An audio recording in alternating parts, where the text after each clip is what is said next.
Tamiim bin Mohamed Al-Thani sidoo kalena loogu yeero Sheekh Tamiim wuxuu ku dhashay magaalada Dooxa 3 Juun 1980. Wuxuu 1998 ka qalin jabiyay Akaademiyadda Ciidan ee Sandhurst oo ay maamusho boqortooyada Ingiriiska. Bishii August 2003 wuxuu noqday dhaxal sugaha koowaad iyo taliye ku-xigeenka ciidanka hubeysan ee Qatar.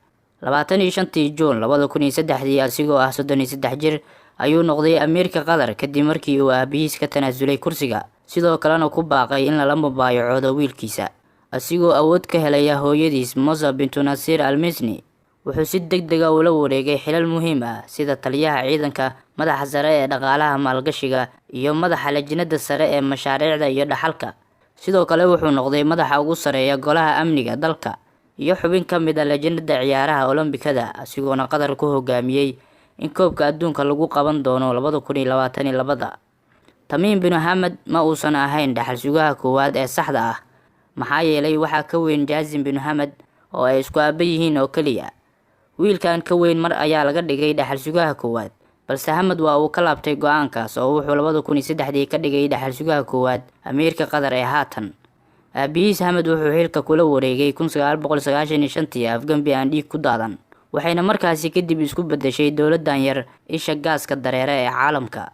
Ilaha diblomaasiyadeed waxay sheegaan in Sheekh Tamiim uu yahay mid aad ula falgala reer galbeedka iyo dowladaha saameynta xooggan ku leh Bariga Dhexe. Tani ayaana ka caawisay guusha uu ka gaaray cunaqabateyntii ay 5 bishii Juun ee sanadkii 2017 ku soo rogeen dowladaha Sacuudi Carabiya, Imaaraadka Carabta, Bahrain iyo Masar.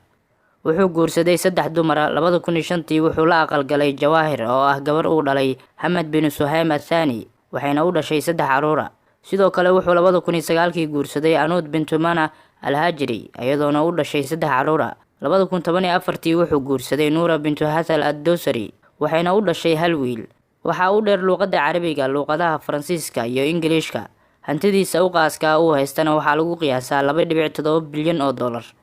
Sanadkii 2014 wuxuu gatay guriga taariikhiga ee London ku yaala laguna magacaabo Cornwall Terrace, asigoona kala baxay 150 milyan oo dollar.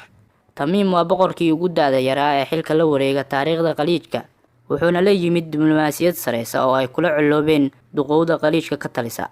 Waxayna dowladda Sacuudiga xilka boqornimo la doonaysaa Mohammed bin Salman si uu ula loolamo Tamiim, balse asigoo dhaxal suga ah kaliya ayuu la yimid falal ka fog diblomaasiyadda san, taasoo ka dhigtay faras aan la tartami karin faraska siyaasadda qabow adeegsada ee Tamiim bin Mohamed Al-Thani.